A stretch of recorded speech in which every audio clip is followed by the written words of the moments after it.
एक जिम में आखिर आपको क्या चाहिए बता दो ना।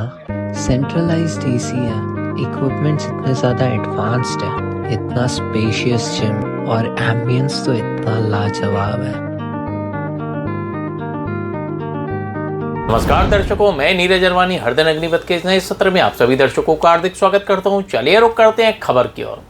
दर्शकों, आपको याद होगा कुछ ही दिन पहले हर दिन अग्निपथ चैनल पर भारतीय जनता पार्टी के नेता पूर्व जिला अध्यक्ष प्रदीप रामचंदानी ने शिवसेना के नेता अरुण आशान पर कुछ आरोप लगाए थे। इन आरोपों को लेकर प्रदीप रामचंदानी ने शिवसेना के नेता अरुण आशान को चुनौती भी दी थी। बाद में इस चुनौती को स्वीकार करते हुए शिवसेना नेता अरुण आशान ने कहा था, वक्त भी तुम्हारा, दिन भी तुम्हारा, समय भी तुम्हारा, जगह भी तुम्हारी, तुम्हारा आवाहन मैं स्वीकार करता हूँ। ये शब्द थे अरुण आशान के। दर्शकों, उल्लासनगर के इतिहास में पहली बार ये हुआ होगा जब हर दिन अग्निपथ चैनल द्वारा इन दो दिग्गज नेताओं को आमने सामने बिठाकर डिबेट करवाई गई। डिबेट में आरोपों का दौर प्रदीप रामचंदानी की तरफ से और बचाव का दौर अरुण आशान की ओर से निरंतर चलता रहा। क्या हुआ इस डिबेट में, किस प्रकार ये आरोप प्रत्यारोप चलते रहे, चलिए हर दिन अग्निपथ के माध्यम से सीधा आपको दिखाते हैं। हमने मंच पे शहर के दो राजनेता उन मेहमानों को यहाँ पर बुलाया है। हमारा लक्ष्य यही है कि जिस प्रकार से चुनाव आते हैं और नेताओं के आरोप प्रत्यारोप एक दूसरे पर लगे रहते हैं, इसी विषय पर हमने दोनों मेहमानों से बात की। तो हमने उनको निवेदन किया कि अगर आप जो एक दूसरे पर जो आरोप लगा रहे हैं, अगर आप एक मंच पर आके इसको सिद्ध करें तो शहर की जनता को भी जानकारी मिल पाएगी। मैं अपने पत्रकार मित्र नीरज अरवानी से कहूँगा कि आज हमारे इस मंच पर जो मेहमान आए हैं उन नेताओं का आप शहर वासियों को परिचय कराइए। हमारे साथ हैं आज शिवसेना के धुरंधर नेता अरुण आशान, भारतीय जनता पार्टी के पूर्व जिला अध्यक्ष प्रदीप रामचंदानी जी। प्रदीप जी, आपका भी स्वागत है। अरुण जी, आपका भी स्वागत है। धन्यवाद। जैसा कि कुछ ही दिन पहले प्रदीप रामचंदानी ने अरुण आशान के विषय पर कुछ कहा था कि खुलासे होंगे। वे सार्वजनिक मंच पे उन्होंने अरुण आशान को चुनौती दी थी। अरुण आशान ने सार्वजनिक मंच पर ये चुनौती कबूल भी की थी। आज हम दोनों नेताओं से बात करेंगे। उम्मीद है दोनों नेता अपना अपना पक्ष भी रखेंगे और संयम भी बरतेंगे। डिबेट चालू करने से पहले हम दोनों नेताओं से कहेंगे कि शब्दों की मर्यादा पर आप दोनों ध्यान रखेंगे। ये मंच शहर की जनता देखेंगी। उससे पहले हम चालू करेंगे। प्रदीप रामचंदानी, आपने जो आरोप लगाए थे अरुण आशान जी के ऊपर, पहले तो वो आरोप सामने शहर की जनता को बताइए, उसके बाद हम अरुण जी को मौका देंगे, उस विषय में कहेंगे। क्या कहेंगे आप? नमस्कार। आप सभी पत्रकारों ने जो यह परिचर्चा आयोजित करी है, मैंने आदरणीय अरुण आशान जी के ऊपर कोई व्यक्तिगत आरोप नहीं लगाए थे। मैंने कहा था कि उनके महापौर कार्यकाल से लेके आज तक जितने घोटाले महानगर पालिका में या प्रांत कार्यालय में हुए, वह आज तक उल्लासनगर के इतिहास में इतने घोटाले नहीं हुए। अगर वो कहेंगे कि मेरे अरुण आशान के खिलाफ कोई आपके पास प्रमाण है, तो मैंने सीधे आरोप अरुण आशान पर न लगाकर उनके कार्यकाल में जो उनका महापौर कार्यकाल था, जो उन्हें महापौर कार्यकाल मिला था, और उस वक्त मेरे हिसाब से अरुण आशान जी 2012 में शिवसेना में शामिल हुए थे। इससे पहले वह लोक भारती में थे, जो कि गंगा जल भी कहलाई जाती है, साईं पार्टी भी कहलाई जाती है। जब 2019 में सर्वसाधारण महापौर निकला था तो कई नेता शिवसेना के इच्छुक थे महापौर बनने के लिए, जिसमें वरिष्ठ नेता आदरणीय धनंजय बोडारे जी थे, उसके बाद आदरणीय रमेश चौहान जी थे, राजेंद्र चौधरी जी थे, राजेंद्र सिंह भुल्लर थे, लेकिन उसके बावजूद भी यह जो मौका मिला मेरी आई लीलाताई आशान को मिला, अरुण आशान को मिल नहीं सकता था क्योंकि वह स्वीकृत सदस्य थे। यह दर्शाता है कि जिस तरह का आज तक दोस्ती का गठबंधन इनका चलता आ रहा है। 2 मिनट रोकते हैं आपको, आरोप पे आते हैं, सीधे आरोपों की बात करते हैं क्योंकि टाइम की मर्यादा है, सीधे आरोप पे आते हैं। आरोप क्या है? देखिए, मुझे लगता है जब तक इसकी पार्श्वभूमि नहीं बताई जाएगी तो आरोपों में मज़ा नहीं आएगा। तो फिर उसके बाद कितनी मिन्नतें करी होंगी अरुण आशान जी ने ओमी कालानी को कि मुझे मौका मिल जाए, क्योंकि ओमी कालानी था वो भारतीय जनता पार्टी के जो सदस्यों को तोड़कर 2019 में उन्होंने सभी को रिजेक्ट करके अरुण आशान जी की माताजी यानी मेरी भी आई को महापौर बनाया। तो वह दोस्ती का गठबंधन बना और आगे चलकर घोटालों में कई बार वो दोस्ती का गठबंधन दिखाई भी दिया, जिसमें कमलेश निकम, आदरणीय अरुण आशान जी कई बार महानगर पालिका में दिखे। अब 3 दिन पहले भी, मेरे हिसाब से 3 दिन पहले भी अरुण आशान जी और कमलेश निकम जी, आदरणीय राजेंद्र चौधरी जी सिटी इंजीनियर से भिड़ पड़े थे, गालियाँ गलौच हुई। उसके बाद वो सिटी इंजीनियर छुट्टियों पे चला गया। ऐसे प्रसंग कई आए। अब आरोपों पर आते हैं।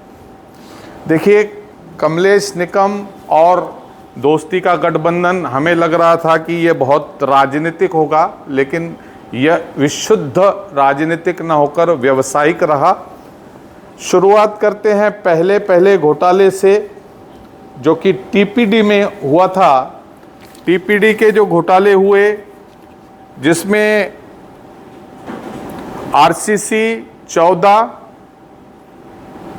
में करीब 7 करोड़ 40 लाख का आरसीसी दिया गया और उसके बाद करीब 15 करोड़ की टीडीआर दी गई, जो कि 14 नंबर सिद्ध हो चुका है कि उसे महाराष्ट्र सरकार की जो अपनी यूडी डिपार्टमेंट है उसने इसको रद्द कर दिया है और जिन्होंने ये टीडीआर चढ़ाए थे उन बिल्डरों को भी नोटिस दे दिया गया। इसका मैंने पहले ही खुलासा प्रेस कॉन्फ्रेंस में किया।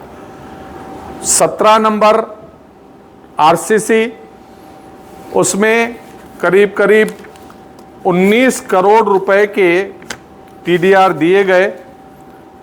टीडीआर उसमें कुल मिला के आरसीसी सर्टिफिकेट दिया 17 करोड़ 11 लाख का और टीडीआर करीब दिया गया 9052 स्क्वायर मीटर का। इसकी कीमत बनती है बाजार में 150 करोड़ रुपए और 8 करोड़ 77 लाख रुपए आज तक, और उसके बाद ये पैसे जो आरसीसी की है वह बंदा निकाल भी चुका है। तो ये करीब उसके बाद एक आरसीसी नंबर 18 है जिसमें 27.5 करोड़ का आरसीसी दिया गया और 27.5 करोड़ का टीडीआर दिया गया। यह एक व्यक्तिमत्व था जिसका नाम था राहुल जोते। वह पूरी तरह से वह टीपीटी डिपार्टमेंट में बैठा रहता था और उसका काम यही था कि जो भी उल्लासनगर का नक्शा पास हो या टीडीआर मिले वह राहुल जोते के सवा नहीं मिले। ये जो कारगुजारी हुई है वह आदरणीय अरुण आशान जी के कारकिर्द में हुई है। प्रदीप जी सुनिए, ये मामला जो है ये कौन से वर्ष का है? पहले ये बताइए, आप आरोप लगाने से पहले इस बात की पूरी स्पष्टता कीजिए कि ये कौन से साल का आरोप इस पर लगा रहे हैं। देखिए, मैंने आप सभी लोगों को ये बताया है, आज तक भी। प्रदीप जी संक्षेप में बोलेंगे क्योंकि वक्त की मर्यादा है, कृपया मैं फिर से आपको बताऊं, संक्षेप में बोलेंगे तो वो बहुत आसान। आप समय खराब कर रहे हैं बीच में बोलकर। आप समय खराब कर रहे हैं। बोलिए। मैं कह रहा हूं कि मैं ये कह रहा हूं कि जिस तरह से पूर्व नगर सेवक आज तक नगर सेवक हैं, उसी तरह से पूर्व महापौर आज तक महापौर ही गिने जाते हैं। और ये घोटाला जो हुआ है ये हुआ है 2022 से लेके जनवरी 2024 तक। जनवरी 24 इसके बाद इसके खुलासे हुए।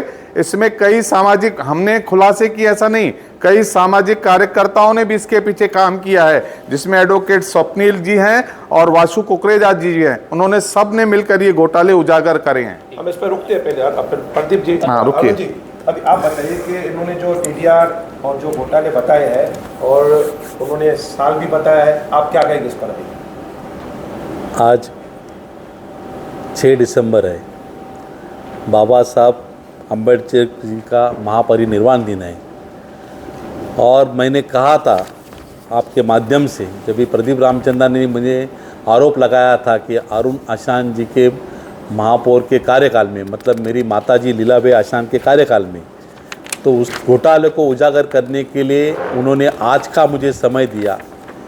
ये उनको पता होते हुए भी कि आज 6 दिसंबर है और आज मैं एक दलित समाज का वर्ग से आता हूँ और आज का दिन हमारे लिए कितना महत्वपूर्ण है, उसी विषय पे कि आज हमारे आदरणीय नेता एकनाथ शिंदे साहब और खासदार श्रीकांत शिंदे साहब एक स्टेडियम का भूमि पूजन के लिए आज डोंबिवली में है और इसी दौरान आज मुझे यहाँ पर आना पड़ा।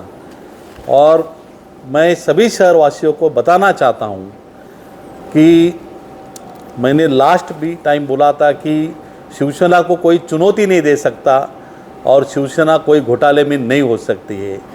अभी प्रदीप रामचंद्रन जी का मेरे ऊपर ज़्यादा प्यार है, तो इसीलिए उन्होंने आज तक अभी तक हमें महापौर के रूप में ही संबोधा है और हमें आज तक नगर सेवक उन्होंने कहा है, ये उनका बड़प्पन है। मगर मैं सभी शहरवासियों को कहना चाहता हूँ कि हमारे कार्यकाल में जो घोटाले हुए, ऐसे जो प्रदीप रामचंद्रन ने कहा और जो कुछ नंबर बताए, तो मुझे ऐसा लगता है कि कोई भी अधिकारी अगर निचले अधिकारियों को अगर कोई आदेशित करता है तो लेखी स्वरूप में करता है, तोंडी स्वरूप में कोई किसी का आदेश का मान्यता नहीं होती है।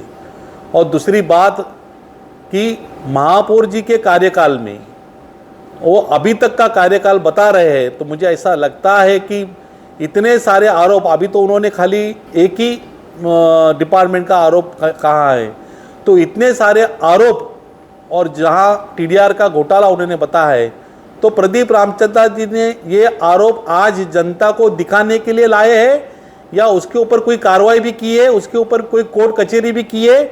और उनके जो यहाँ के आमदार है आदरणीय कुमार आइलानी साहब, तो उन्होंने भी कुछ इस विषय में सरकार से गुहार लगाई है कि बाबा इतने सारे घोटाले हो रहे हैं और आप इसमें क्या कर रहे हो। मुझे ऐसा लगता है कि कोई आदमी अगर कोई प्रक्रिया महानगर पालिका में होती है तो बिना कागज़ के होती नहीं है। तो कोई कागज़ बनाने में तो हम लोग जाते नहीं हैं और ना ही कोई कागज़ बनेला सही करने के लिए महापौर जी के पास आता है। महापौर जी के पास अगर कोई विषय आता है एजेंडा में, तो वो सर्वपक्षीय उसके ऊपर चर्चा होती है, सभागृह में उसके बातचीत होती है और सभागृह में उसकी बातचीत होने के बाद में जिसको उसको पास करना है वो पास करते हैं, जिसको उसको इनकार करना है वो इनकार करते हैं और उसी प्रक्रिया को लेकर वो विषय वहाँ पे समाप्त होता है। मुझे लगता है कि आज तक का दिन अगर प्रदीप रामचंद्रन अगर कह रहे हैं तो मैं उनको पूछना चाहता हूँ, आदरणीय प्रदीप रामचंद्रन को, कि आप इतने सारे विषय जो मुझे आज आप पूछ रहे हो, इसका तो सीधा सीधा जवाब मैं प्रसार माध्यम से सारी जनता को दे रहा हूँ। क्या आप भी बताएंगे कि आप इतने घोटाले आपको पता होने के बावजूद भी आज के दिन का आप इंतजार कर रहे थे कि अरुण आशान से कोई सवाल पूछा जाएगा और अरुण आशान इसका जवाब देगा? आपने सीधी कार्रवाई क्यों नहीं की? अगर घोटाले हुए तो उसके खिलाफ आपने इंक्वायरी क्यों नहीं बिठाई? आज आदरणीय हमारे मुख्यमंत्री फडणवीस साहब आज इस महाराष्ट्र में मुख्यमंत्री के तौर पर है। भारतीय जनता पार्टी शिवसेना की युति है और इस विषय में अगर कहीं हमारे शिंदे साहब मुख्यमंत्री थे, वो भी युति के मुख्यमंत्री थे, आज फडणवीस साहब जी है वो भी युति के मुख्यमंत्री है, तो आप क्या हमें इस पूरे माध्यम से बताना चाहेंगे कि आपने इनके बारे में कोई तकरार दी हुई है? अगर दी है तो इसकी पूरी जानकारी हमें भी बताए और जो भी कार्रवाई होगी वो कार्रवाई के लिए अरुण आशान, उनकी आई महापौर, अगर इसमें कोई दोषी माना जाता है तो हम सीधा हम ये कार्रवाई के लिए तैयार है, मगर इसकी पूरी इंक्वायरी होनी चाहिए। प्रदीप जी, जिस प्रकार से अरुण आशान जी ने बताया कि आपकी भी सत्ता रह चुकी है, आप भी सत्ता में थे, शिवसेना भाजपा साथ में थे, आपने कोई लिखित पत्र, कोई व्यवहार या कोर्ट कचहरी को कोई मामला अभी तक नहीं किया, क्या आप इंतजार कर रहे थे आज 6 दिसंबर का? प्रदीप रामचंदानी ने जिला अध्यक्ष होने के नाते इसके ऊपर फॉलोअप किया, और ये अगर आप कैमरा में देखोगे, ये इत्तीविर्त है जिसने गवस ने माना है कि इसमें घोटाला हुआ है। किशोर गवस थे, संजय पवार थे, विकास बरारी थे, प्रदीप रामचंदानी थे। ये इत्तीविर्त में जो मैंने मुद्दे उठाए वो सारी चीज़ें इस इत्तीविर्त में आई है, आप ले लीजिए। हम केवल बातें नहीं करते, इनको ख़त्म करने के लिए हमने लगातार इस मुद्दे को पकड़े रखा और उसमें 14 नंबर ख़त्म हुआ है। यह लड़ाई बहुत लंबी है क्योंकि राजनीतिक बहुत बड़ा आशीर्वाद उन घोटालेबाजों को है, और वह किसका है वह तो मुझे पता नहीं है, लेकिन 17 नंबर अभी होना बाकी है, 18 नंबर अभी होना बाकी है, 14 नंबर को रद्द किया गया है। आप सभी, मैं यह कॉपी मेरे मित्र अरुण आशान को दूंगा जो कह रहे कि आपने कुछ नहीं किया। ये ज़रा आप देख लेंगे कि प्रदीप रामचंदानी, इसमें नाम लिखा हुआ है कि प्रदीप रामचंदानी तकरारदार, संजय पवार कनिष्ठ अभियंता, विकास बरारी नगर रचनाकार, किशोर गिल अतिरिक्त आयुक्त। ये सुनवाई के इत्तीविर्त हैं, उनसे हियरिंग ली गई और बाकायदे उन्होंने कहा कि नो डेवलपमेंट जोन में कैसा काम हुआ है इसकी शाह निशा होनी चाहिए। तारीख बताएंगे इसकी? ये तारीख इसकी है 29/5/2025। यानी अभी का है, अभी का तकरार किया हुआ है? ये अभी का नहीं, ये कंटिन्यूटी इससे पहले 10 बार, सुनिए, ये इत्तीविर्त है, कम से कम 10 बार एडजॉर्नमेंट मीटिंग हुई है। ये शुरुआत की है हमने अगस्त 2024 से, एक मीटिंग एडजॉर्न हुई, आखिरी 25 तारीख को ये मीटिंग के तीर्थ तैयार हुए। एक दिन में मीटिंग नहीं होती है। मैं यहाँ पर प्रदीप रामचंदानी साहब को पूछना चाहता हूँ, जब ये आप तकरारदार थे और आज हमारे ऊपर आप आरोप लगा रहे, तो ये इतिवृत्त होने तक इस तकरारदार में कहीं हमारा घोटाला है तो हमें क्यों नहीं नोटिस दी गई, हमें क्यों नहीं उसमें बुलाया गया कि तुम्हारे कार्यकाल में, तुम्हारे महापौर जी के कार्यकाल में कहीं तुम्हारा भी अंश है, तो इस विषय में अरुण आशान जी को भी बुलाया जाए, उनका भी पक्ष क्या है वो रखा जाए। आपने तकरार दी, उसके ऊपर इंक्वायरी हुई, आपको उसका जवाब मिला, और वो मिला तो 25 तारीख को 2025 को। मैं सभी जनता को बताना चाहता हूं कि आप अगर आड़े हाथों में कहाँ पे तकरार करते हो और उसका जवाब आता है और उसका सीधा आरोप हमारे ऊपर लगता है, तो इस आरोप लगाने से पहले उस इंक्वायरी में हमें नोटिस मिलना ज़रूरी था, ताकि हम भी बता सकते थे कि इसमें हमारा क्या रोल है और हमारा क्या रोल नहीं है। प्रदीप रामचंदानी ने बताया कि आई महापौर बनी 2019 में, तभी टीम ओमी करानी के सहायता से आई महापौर बनी, तभी बहुत सारे हमारे लोग इच्छुक थे। आदरणीय प्रदीप रामचंदानी को मैं बताना चाहता हूं कि शिवसेना में किसको क्या पद मिलेगा और किसको क्या पद देना है, यह आदरणीय शिंदे साहब तय करते हैं। इसमें किसका भी वसीलाबाजी नहीं रहता है और कोई भी उसमें दखल अंदाजी नहीं करता है। मगर भारतीय जनता पार्टी के नाते इन्हें पता नहीं है कि शिवसेना की मैत्री के साथ में इतने सालों रहने के बावजूद भी कि हमें आदेश आता है और हम आदेश के तहत ही काम करते हैं। आप आरोप लगा रहे हो मगर वो बेबुनियाद है, आप बातें कर रहे हो वो बेबुनियाद है। और मैं सारी जनता को बताना चाहता हूं कि मैंने मेरे मुलाकात में आदरणीय अग्निपथ जी को बताया था कि आज जनता इंटरटेनमेंट नहीं चाहती है, आज जनता विकास चाहती है। आज भी हम विकास कार्य के यहाँ से उठकर मैं यहाँ पर आया हूँ। डोंबिवली में भव्य दिव्य ऐसा एक स्टेडियम बनने जा रहा है, मगर आज का दिन प्रदीप रामचंदानी जी ने तय किया था तो मुझे आना पड़ा, क्योंकि ऐसा नहीं लगे कि मैं कहीं 6 दिसंबर के आड़े या हमारे साहब का कार्यक्रम करके मैं नहीं आ पाऊँ। मगर मैं पूरी जनता को बताना चाहता हूँ कि हम विकास कार्य करने वाले लोग हैं। आदरणीय शिंदे साहब ने जब से मुख्यमंत्री पद की धुरा संभाली थी, आदरणीय खासदार श्रीकांत शिंदे साहब ने जब से खासदार बने तो आज तक लेके उनको इंफ्रास्ट्रक्चर मैन कहा जाता है, आयरन मैन कहा जाता है। क्यों? क्योंकि उनका डेवलपमेंट विजन है। और आज हम लोग जो भी बात करेंगे डेवलपमेंट के ऊपर करेंगे, शहर के विकास के ऊपर करेंगे। घोटाले किसने किए, क्या किए, उसके ऊपर सीधी सीधी कार्रवाई होनी चाहिए। क्यों देख रहे हो आप किसी की गलतियां? आप उन्हें कोर्ट में ले जाइए। आपके आमदार बैठे, कल से अधिवेशन स्टार्ट होने वाला है, आप वहां पे सवाल उठाइए और जो भी दोषी होगा उसके ऊपर कड़ी से कड़ी, सख्त से सख्त सजा दीजिए।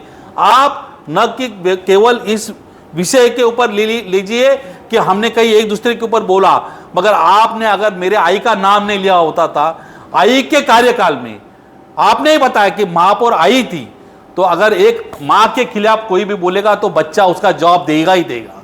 और मैं वहां पे सिक्योरिटी सदस्य था, नगर सेवक था, मगर आपको मैं बताना चाहता हूं कि अगर आपके पास ऐसे कई घोटाले हैं तो कल से होने वाली नागपुर में अधिवेशन चालू है, आप वहां पे इसकी आवाज लगाइए, हर घोटाले की आवाज लगाइए, और उसमें अगर कहीं हम लोग दोषी दिखते तो हमारे ऊपर भी कार्रवाई कीजिए। प्रदीप जी, अरुण जी ने साफ शब्दों में कहा है कि किसी व्यक्ति विशेष को टारगेट ना करें। अगर आपने इस मुद्दे को पकड़ा है तो उस मुद्दे को कंटिन्यू पकड़ के चलिए। अधिवेशन है, बाकी और भी मामले हैं, मतलब किसी का नाम लेना ठीक नहीं। ये विषय के बाद आप दूसरा विषय बताइए, और दूसरा क्या आरोप है? देखिए, इस मुद्दे को अरुण जी एक भावनात्मक मोड़ देना चाह रहे हैं। वो कह रहे हैं कि 6 दिसंबर था, आपने मुझे बुलाया, बाबा साहब आम्बेडकर का दिन था। जब आप आह्वान दे रहे थे, दिन भी आपका, समय भी आपका, जगह भी आपकी, उस वक्त आपको ये विचार नहीं था। उसके बावजूद भी मैंने पूछा, आप कंफर्टेबल हैं 6 तारीख को आने के लिए? तो उन्होंने बोला हाँ, अगर कहते 6 दिसंबर को नहीं आऊँगा, 7 को आऊँगा, 8 को आऊँगा, तो मुझे कोई तकलीफ नहीं थी। दूसरी बात, मैंने कभी यह न कहा, मैंने कहा आई के ऊपर या आपके ऊपर सीधे आरोप के मेरे पास कोई प्रमाण नहीं है, आपके कार्यकाल में हुए प्रमाण है। इसके लिए आई का नाम लेकर आप आई के पुत्र हैं, तो हम भी उस आई के पुत्र हैं, उसको हम भी आई मानते हैं। ऐसे भावनात्मक चर्चा से आप कहते हो विकास नहीं कार्यकाल आई का कार्यकाल का समय एक मिनट और आज का 25 मेरा पूरा हो जाने दो, मेरा कार्यकाल नहीं है, मेरा जनता को मैं बताना चाहता हूँ कार्यकाल का मैंने आपके बीच में बिल्कुल नहीं बात की। मेरा पूरा हो जाने के बाद आप बोलिए ना। मेरा ऐसा कहना है कि आपको मैंने कहीं नहीं कहा कि इसमें आप, लेकिन आपका वर्चस्व आपके महापौर होने के बाद भी महानगर पालिका पे उतना ही था, क्योंकि तो मैंने तो परसों की बात बताई थी, आप किस तरह से टेंडर मैनेज करने के लिए अपना टेंडर किस तरह से लड़ाई कर रहे थे। अब कल तक की बात है, वो छोड़ो, जाने दो। लेकिन मेरी आई भी है, उस आई को मैं मानता हूं, उसको मैं मां मानता हूं, उसका उसमें कोई नहीं है। जो चीजें हुई है आपके सामने हुई है, आगे का मुद्दा बताने के लिए मैं आपको आगे बढ़ रहा हूं। कल का जो मुद्दा था, आदरणीय प्रदीप रामचंद्रन जी को मैं कहना चाहता हूं कि नगर विकास के माध्यम से, शासन के माध्यम से कोई निधि अगर नगर सेवकों के लिए आता है तो आने वाले दिनों में महानगर पालिका का चुनाव नजदीक आया हुआ है। आप देख रहे हो कि चुनाव आयोग हर 2 दिन के बाद में मीटिंग बुला रहा है, और ये करोड़ों रुपए के जो निधि है, वो करोड़ों रुपए का निधि इस शहर में जिन जिन जगह पे निधि दिया गया है वहाँ पे वो निधि आने वाला था। हमारा प्रयास यही था कि अगर जल्दी निधि का टेंडर होगा तो टेंडर तो मैं भरूंगा नहीं, ना मेरी कोई कंपनी है, ना मेरे पास कुछ है, ना मैं कॉन्ट्रैक्टर हूँ, ये सभी शहर को मालूम है। मगर जिस मकसद से आदरणीय खासदार डॉक्टर श्रीकांत शिंदे साहब ने ये निधि दिया हुआ है, वो निधि की तरतूद इलेक्शन से पहले होनी चाहिए और लोगों के काम होने चाहिए। आज वार्ड की जनता, इस उल्लासनगर की जनता काम चाहती है, और वो कार्यकाल इस इलेक्शन के पहले अगर वो निधि पड़ा हुआ है तो उसके काम शुरू हो, इसीलिए हम प्रयास कर रहे थे। न केवल हमारा कोई कंपनी मैनेज कर रहे थे, ना हमारी कोई कंपनी है, ना मेरा कोई कंस्ट्रक्शन का लीगली कुछ है, और ना मैं कॉन्ट्रैक्टर हूं। मगर अगर इस शहर में नगर विकास के माध्यम से अगर कोई निधि आता है तो वो निधि की तरतूद बराबर से होनी चाहिए, यह अरुण आशान का देखना फर्ज है। यानी अरुण जी, आपके कहने का मतलब है कल अगर आप वहां बैठे भी थे महानगर पालिका में तो शहर के विकास के लिए बैठे थे, ऐसा आपका बोलना है? जी। प्रदीप जी, आपका दूसरा। देखिए, विकास के लिए बैठे थे, गाली गलौज किया, कमलेश कमलेश ने गाली गलौज किया, उसको दम दाटी दी। कल से वो सिटी इंजीनियर मेडिकल पे छुट्टी पे चला गया, बोला ऐसे गुंडों से, ऐसे बदमाशों से मेरे को नहीं चला। आज आप पता करिए, मेडिकल लीव पर चला गया, खरात को चार्ज दे दी गया। चलो इस मुद्दे को यहाँ खत्म करते हैं, इस मुद्दे को यहाँ खत्म करते हैं, इस मुद्दे को यहाँ खत्म करते हैं। मेरा एक बोलिए क्या विषय हुआ महानगर पालिका में और मेरा जाने का समय और वो विषय का समय, आप महानगर पालिका में सीसीटीवी फुटेज लगे हुए, मेरी एंट्री कहाँ कभी हुई और ये वारदात कभी हुई ये मुझे पता नहीं, मगर मैं जब भी गया तभी मुझे सिटी इंजीनियर ने चाय पिलाया। मुझे कहा कि आपका आने का कोई ज़रूरत नहीं था, यहाँ पे सब बराबर है, आपकी फाइल सब हो जाएगी। शाम को फाइल वहाँ पे गई तो मैं बहुत दिनों के बाद में नीचे नहीं गया था। क्यों नहीं गया था? क्योंकि हमने ऑब्जेक्शन सजेशन में हमने जो अर्जी डाली थी, वो अर्जी के प्रमाणित पत्र हमें सीएफसी से लेने थे। तो सीएफसी में बहुत सारे मेरे अर्जी के प्रमाणित पत्र वहाँ पे पड़े थे, तो मैं वो लेने के लिए गया था। वहाँ से लेने के बाद में मैं शाम को निकला, वो भी समय महानगर पालिका में मौजूद है। और कोई आदमी सिक लीव पे जाता है तो कोई बीमारी या किसी को क्या होने वाला है वो बोल के नहीं आता है, तो वो क्यों बीमार गिर गया है, क्या उसको क्या प्रॉब्लम हुई है, वो तो सिक लीव के आने के बाद में उनकी मेडिकल सर्टिफिकेट से हमें पता चलेगा। मगर किसी ने बोलने के बावजूद या किसी के दम दाटी के बावजूद अगर अधिकारी जाते हैं तो ऐसा अगर आपका आरोप है तो वो आरोप एकदम बेबुनियाद है। चलिए प्रदीप जी, आपको ये सीसीटीवी वाली बात देखेंगे और किस तरह गया था, ये पत्रकारों ने जांच करनी चाहिए। अच्छा, ये कहते हैं कि मुझे कॉन्ट्रैक्टर में कोई इंटरेस्ट नहीं है, मैं कॉन्ट्रैक्टर नहीं हूं, मुझे कुछ पता नहीं है, मैं केवल विकास के लिए जाता हूं। मैं इतने सारे यही प्रश्न है, ये प्रमाण के साथ बोलता हूं। आज तक जितने भी टेंडर हुए हैं 2019 से लेकर 2025 तक, तब तक टेंडर नहीं खुलता जब तक मैनेज नहीं होता। और मैनेज करने के लिए एक बार भूल से 15% बिलो टेंडर खुल गया, कागज के साथ बोलता हूं, आपके सामने बताता हूं। तारीख है 11 जून 2024, 15% बिलो एक टेंडर खुल गया, उसको कैंसिल कराया गया, फिर से टेंडर कराया गया, क्योंकि 15% बिलो देना नहीं था वीके कंस्ट्रक्शन वालों को, और बाद में कैंसिल करा के वही टेंडर एट पार पे दिया गया। और एक टेंडर नहीं, ये मैं 40 टेंडर के सारे कागज लाया हूं।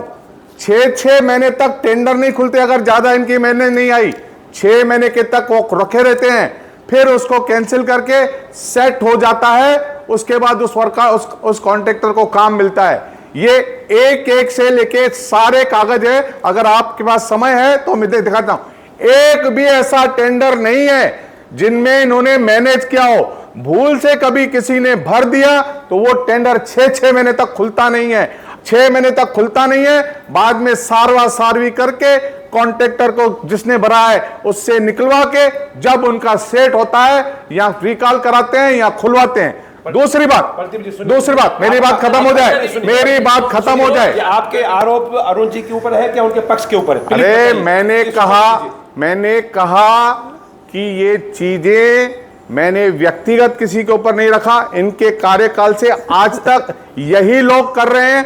मेरा आरोप व्यक्तिगत नहीं है, ये सारे पेपर से सिद्ध करता हूं कि कितने लोग आए, 6 लोग आए, टेंडर खुलता ही नहीं है 6 महीने तक, तब तक नहीं खुलता। और ये जब कहेंगे ना कि हमारा काम पूरा विकास का है, तो यही कहते हैं कि हमारा विकास नहीं हुआ। क्या विकास किया आज के तारीख में? कौन सी यहां पर पानी की समस्या खत्म हो गई?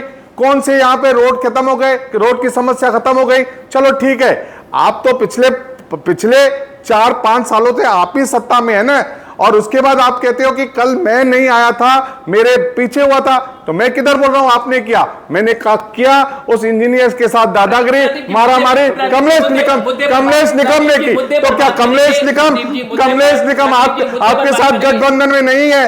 गठबंधन में है ना, तो आप अपने आप को कैसे पीछा छोड़ा सकते हैं कि कमलेश निकम ने किया तो अरुण आसान ने नहीं किया? ऐसे नहीं चल सकता।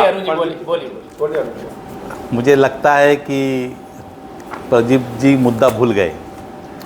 मुझे लगता है कि प्रदीप जी को अभी क्या बोलना है वो समझ में नहीं आ रहा है। देखिए, मेरा कार्यकाल, महापौर जी का कार्यकाल वो एक सीमित है और सबको पता है कि कोरोना उसके बाद में, वो कार्यकाल जब भी खत्म हुआ उसके बाद में कोरोना लग गया। वो कोरोना के बाद में, कोरोना खत्म होने के बाद में आज तक ये जो भी आरोप हुए हैं इसमें हमारा वो दोष दिखाते हैं, मगर हम कहाँ पर भी दोषी दिखाई नहीं देते। अभी किसी के साथ में रहना, अगर दोस्त के साथ में रहना, दोस्ती करना, तो दोस्ती का गठबंधन है। तो हम विकास कार्य के लिए अगर किसी के साथ में गए हैं तो वही लोग आपके साथ में भी थे ना, तो क्यों आपको छोड़ के चले गए? जब ये आपका महापौर बना तभी आपको वो अच्छे लगे, जब ये आपका महापौर नहीं बना, वो हमारे साथ में आए तो आपको अच्छे नहीं लगे, मगर आपके साथ में रहेंगे तो अच्छा, आपके साथ में नहीं रहेगा तो गलत। ये जो सोच है प्रदीप रामचंदानी जी की, और ये आरोप प्रत्यारोप कर रहे हैं, मुझे ऐसा लगता है कि काफी समय उनके पास है, क्योंकि पीडब्ल्यूडी डिपार्टमेंट में वो एज अ कॉन्ट्रैक्टर खुद भी है, तो उन्हें सारी चीजों का पता है। उनकी कंपनियां भी है, उनके कंपनी के ऊपर काम भी है, उनकी कंपनी ब्लैक लिस्टेड भी हुई है, ये सारे उनको पता है। हमारी ना कोई कंपनी है, ना हम कॉन्ट्रैक्टर है, ना हमें किसी ने ब्लैक लिस्टेड किया है। हाँ, बगैर पक्ष के कार्य करना और अधिकारी से अगर गलत काम हो रहा है तो वो सही तरीके करा के लेना, वो कार्य मेरा है और मैं करते रहूंगा। इसमें चाहे मुझे कोई गलत कहे, अगर शहर विकास के आड़ में अगर कोई अधिकारी अगर नजरअंदाज करता है, कोई फाइल के ऊपर अगर वो बैठ जाता है और वो बोलता है कि मैं काम नहीं करूंगा, तो वो काम करा के लेना हमारा फर्ज है, क्योंकि हमें जनता ने चुन के भेजा था। आई को हमें स्वीकृत किया गया था पक्ष की तरफ से कि आप ये काम करना है, तो हम कोई भी गलत काम नहीं कर रहे। पीडब्ल्यूडी का विषय जो है उससे काफी मतलब जानकारी प्रदीप जी रखते हैं, as a contractor, as a मेरे भाई, एज ए स्वीकृत नगर से वो भी थे, इसीलिए वो सारी बातें हमारे ऊपर ला रहे हैं, मगर इसमें ये सारी बातें बेबुनियाद है। देखिए, एक मिनट, इसकी बात का जवाब मेरे को देने का मौका मिलना चाहिए।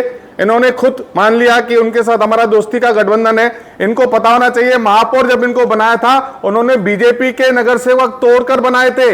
ये मत बोलिए कि भाई वो हमारे साथ थे, वो सारे भारतीय जनता पार्टी के नगर सेवकों को तोड़कर आपने तोड़ फोड़ करके अपना महापौर बनाया था। कहीं ना कहीं आपको लगता नहीं कि मुद्दा भटक रहा है? वो भटका रहे हैं, भटकार उनके बातों का,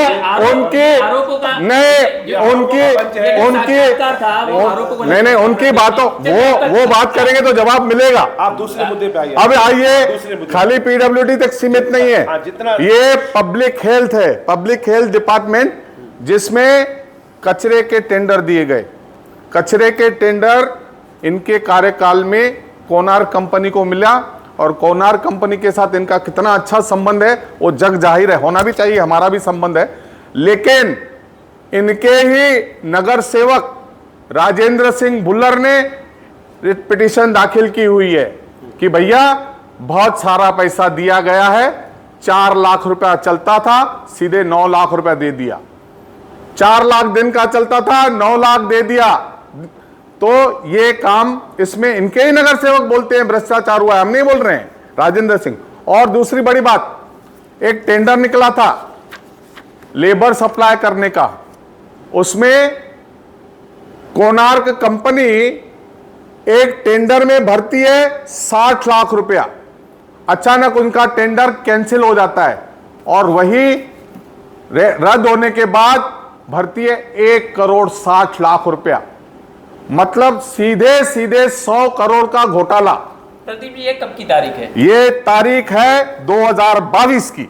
ये मेरे पास पेपर है, एक एक चीजें हैं जिसमें ये आप देखोगे। इसने पहले कितना भरा था, कोनार्क ने पहले भरा था, आप देख सकते हो, देखिए कोनार्क ने कितना है, 71 लाख। और यही कंपनी कोनार्क कितना भर रही है, थर्ड कार में कैंसिल कर दिया बिना मतलब के, कितना भर रही है, ये 1 करोड़ 67 लाख, यानी कितना 95 लाख कितने सर, टोटल 100 करोड़ का घोटाला किया। इसके लिए करें ये और कोर्ट में हम जाएं।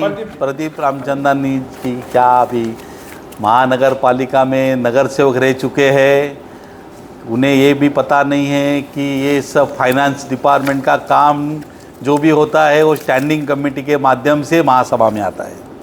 स्टैंडिंग कमेटी उसको मान्यता देती है, फिर वो सर्वसाधारण सभा में आता है, और सर्वसाधारण मतलब जो हमारी जनरल बॉडी मीटिंग है, वो जनरल बॉडी में सारे लोग मिलकर इसको पास करते हैं। आप इनको पूछिए कि ये जो टेंडर है ये बाहर के बाहर साइन करके दिया है महापौर जी ने, कि इसमें महासभा का ठहराव प्रस्ताव भी है। अगर ठहराव प्रस्ताव है तो आपके भी तो नगर सेवक थे ना उसमें, कि हाउस में कोई नहीं था, खाली हम ही लोग थे। स्टैंडिंग कौन चला रहा था? स्टैंडिंग में आपके सदस्य थे कि नहीं थे? कि आप ही हम लोग नहीं करके लिया? ये सब दिशा भूल करने का काम और गड़े मुर्दों को उखाड़ने का काम प्रदीप रामचंदानी जी कर रहे, जो कि उनको लगता है कि आने वाले दिनों में यही मुद्दे हम लेके हम इलेक्शन में आगे लोगों के जाएंगे। मगर लोगों को इस बातों में कोई दिलचस्पी नहीं है। लोगों को चाहिए विकास, कचरा साफ होना चाहिए, रोड बनने चाहिए।